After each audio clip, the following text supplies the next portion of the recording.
Hello guys, अस्सलाम वालेकुम। Welcome back to another vlog. जैसे कि मैंने लास्ट व्लॉग में आप लोगों को एक सैड न्यूज़ दी कि हमें अपनी जो 007 CL9 थी वो सेल करनी पड़ गई थी। उस गाड़ी को मेरा सेल करने का कोई प्लान नहीं था सच राइट नाउ, लेकिन जब मुझे पता लगा कि मेरे रडार में एक गाड़ी आई और मुझे पता लगा कि फॉर सेल है और ये है कि तब मैंने उसको सेल करने की एफ़र्ट की। और आप कह लें कि मेरी किस्मत में लिखी थी गाड़ी तो ये मुझे मिलनी थी, तो बस उसका वो मुझे गाड़ी मिल गई है।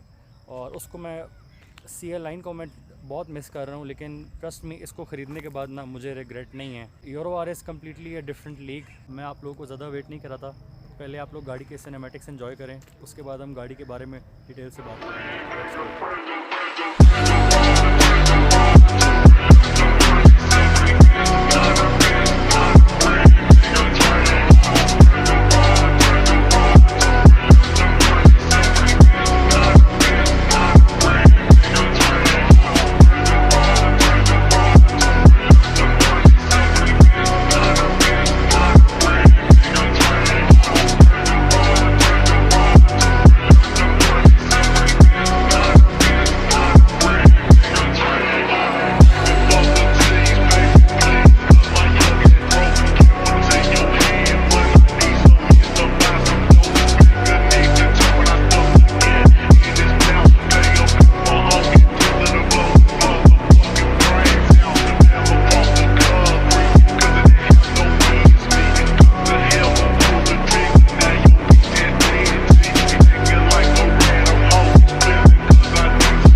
जी वॉइस, तो सबसे पहले मैं आप लोगों को यूरो आर का बता दूं कि बेसिकली यूरो आर किसको कहते हैं, कौन सी अकॉर्ड यूरो आर कहलाती है और यूरो आर में ऐसी क्या चीज़ है जो नॉर्मल अकॉर्ड से डिफरेंट होती है और उसको एक डिफरेंट गाड़ी बनाती है।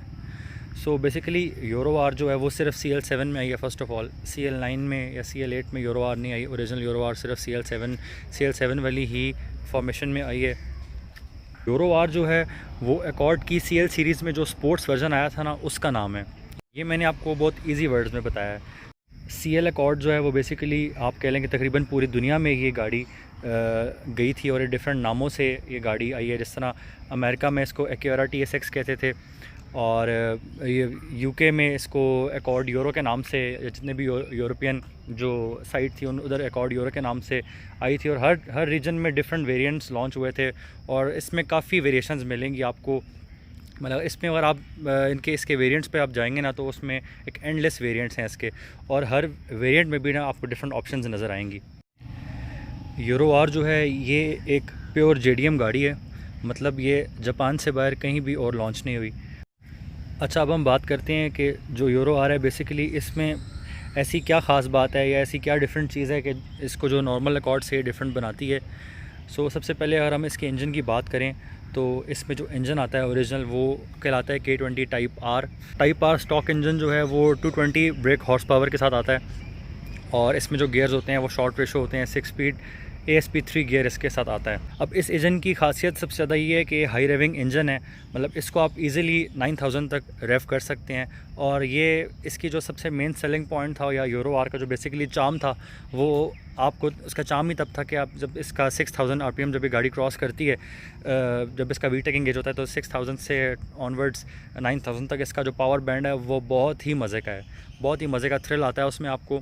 तो जब ये गाड़ी लॉन्च हुई थी तो सबसे ज़्यादा जिसका सेलिंग पॉइंट आप कह लें जो या इस गाड़ी का जो सब थ्रिल था वो इसी चीज़ में था कि ये इंजन ईज़िली हाई रेविंग कर सकता था।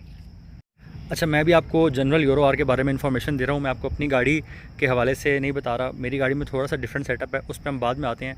जब यूरो आर लॉन्च हुई थी तो इसका जो मेन रीज़न था हिट होने का, वो सबसे बड़ा रीज़न ये था कि ये एक स्पोर्ट्स सेडान है। मतलब आप देख लें कि 4 डोर गाड़ी है और पीछे आप इजीली मतलब 4 पर्सन गाड़ी है, इजीली ट्रैवल कर सकते हैं। और आप इसको नॉर्मल चलाएं तो बहुत ही आपको नॉर्मली बेहतरीन चलती है।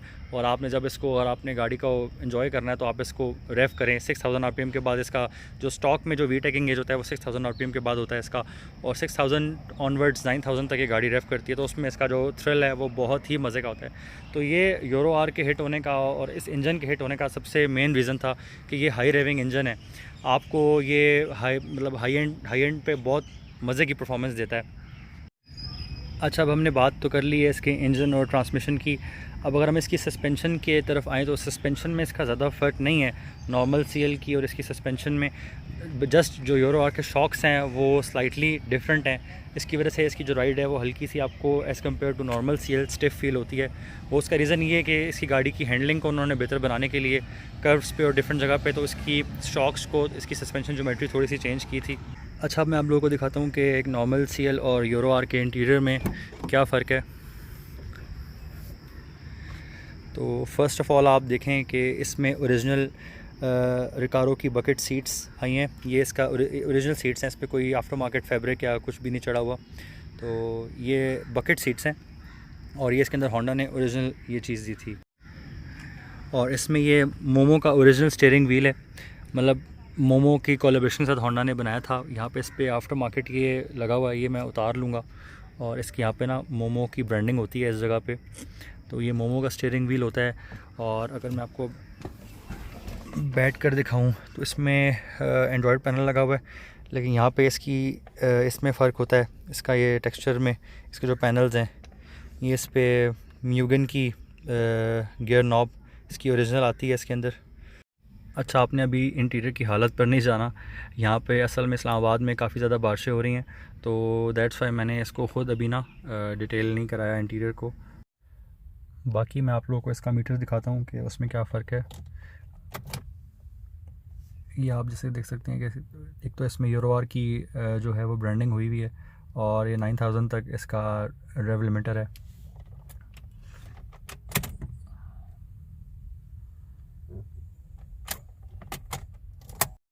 बाकी आप लोग बैक से भी देख लें सीट्स, और बैक पे भी इसकी इसी तरह के पैटर्न में आती हैं।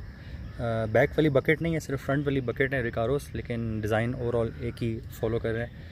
अच्छा, मैंने आप लोगों को इंटीरियर के डिफरेंसेस भी बता दिए हैं। अब अगर हम बात कर लें एक्सटीरियर की, तो एक्सटीरियर आप कह लें कि अगर कोई नॉर्मल बंदा है जिसको एकॉर्ड्स का नॉलेज नहीं है, तो अगर एक तरफ यूरो आर खड़ी होगी और एक तरफ नॉर्मल सीएल एकॉर्ड खड़ी होगी तो वो डिफ्रेंशिएट नहीं कर सकेगा उसको। मतलब ऑलमोस्ट सिमिलर एक्सटीरियर है, जिस तरह थोड़े से फ़र्क हैं। जिस तरह आप देख लें कि फ्रंट पे इसकी जो है ना ये हनी कॉम स्टाइल की ये ग्रिल होती है और साथ यूरो आर की बैजिंग है।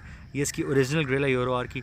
ये लोग बाद में नॉर्मल एकॉर्ड्स में भी डाल लेते हैं, और आजकल ये ग्रिल भी जो है ना बड़ी एक आप कह लें कि ना नायाब चीज़ है, और किसी के पास हो तो वो बड़े अपनी मतलब के पैसे मांगता है। तो ये है कि ये ग्रिल का फ़र्क है। और ये जो लिप है जिस तरह आप देख सकते हैं, ये इसका ओरिजिनल यूरो आर की किट होती है जो यूरो आर में आती है। ये भी लोगों ने बाकी जो है काफ़ी सीएल्स में अभी आप देखते होंगे कि ये लोगों ने लगाई हुई है, लेकिन ये ओरिजिनली यूरो आर के साथ जो है ना ये लिप आई है। सो अब हम पर्टिकुलरली इस गाड़ी के हवाले से बात करते हैं। फ़र्स्ट ऑफ़ ऑल मैं आपको बता दूं कि ये ओरिजिनल यूरो आर है, कन्वर्टेड नहीं है।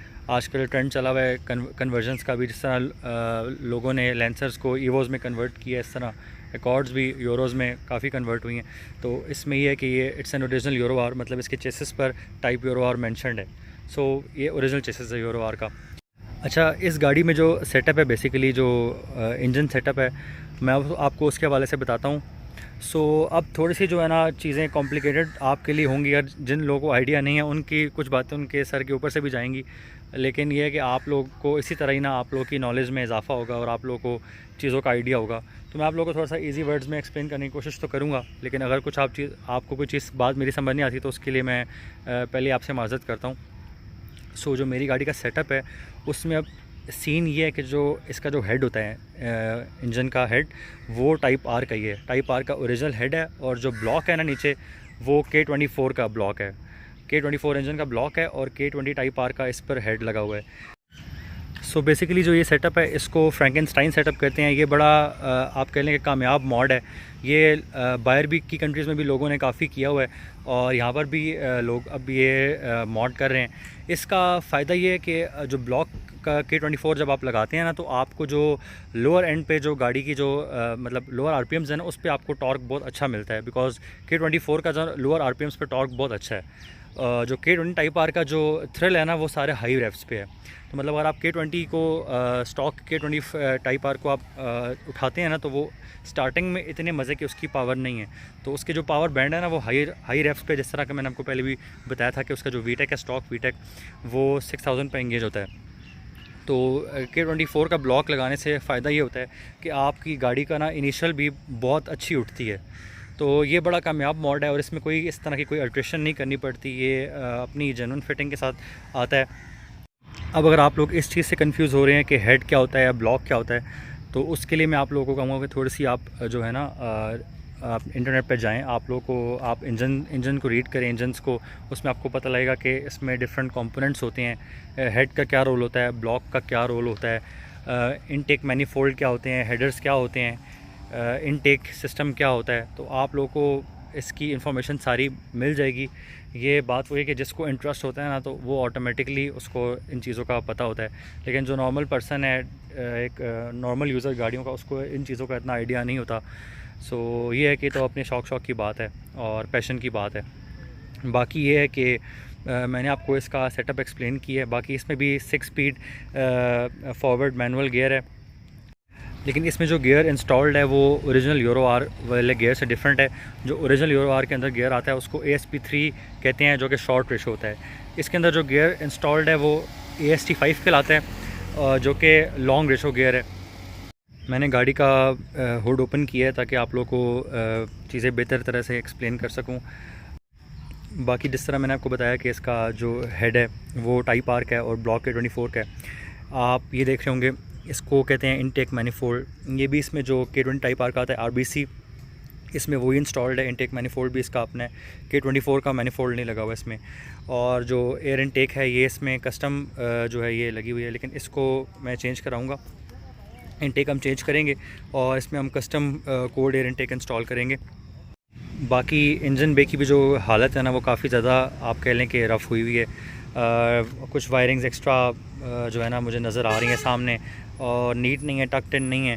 तो गाड़ी को हम वो मैं आपको फर्दर आके बताता हूँ कि गाड़ी के साथ हमारे क्या प्लान्स हैं और मैंने क्या सोचा हुआ है करवाने का। तो मैं आपको सारी चीज़ें फिर डिटेल से 1 बाय 1 करके आपको मैं बताता हूँ। बाकी ओवरऑल इस सेटअप में जो एक और ख़ास चीज़ इंस्टॉल्ड है वो इसका ECU है। इसमें इसका स्टॉक ECU नहीं है, बल्कि इसमें K Pro V4 after market stand alone ECU लगा हुआ है। अब आफ्टर मार्केट ECUs के और स्टैंड अलोन ECU के काफ़ी बेनिफिट्स हैं, वो मैं आप लोगों को नेक्स्ट किसी वीडियो में एक्सप्लेन करूँगा।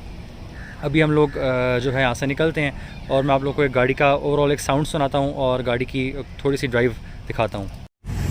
जी बॉयज़, तो हम अपनी यूरो आर में आ चुके हैं। यहाँ पे मैं आपको इसका छोटा सा एक तो रन चेक कराता हूँ और आपको इसकी साउंड का आइडिया हो तो वो मैं आपको दिखाता हूँ। असल में ट्रैफिक बहुत है और मैनुअल गाड़ी के साथ वीडियो बनाना बहुत मुश्किल है, लेकिन फिर भी चले मैं आपको थोड़ा सा कोशिश करता हूँ।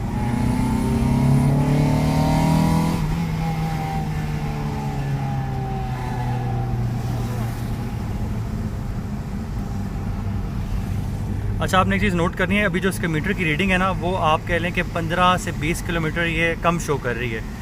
ये K Pro के साथ सिंक नहीं है मीटर अभी, तो हम इसको सिंक कराएंगे। तो आपने उस चीज़ को माइंड में रखते हुए इसका मीटर देखना है।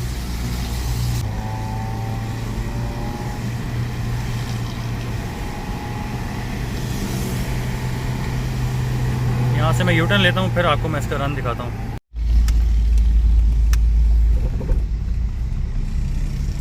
जी बॉयज़, तो अभी इसका सेकंड गियर का पुल आप दिखेगा। मीटर की जो रीडिंग है वो तकरीबन 15 to 20 किलोमीटर्स ये 40, 60, 50 के बाद गलत शो करती है।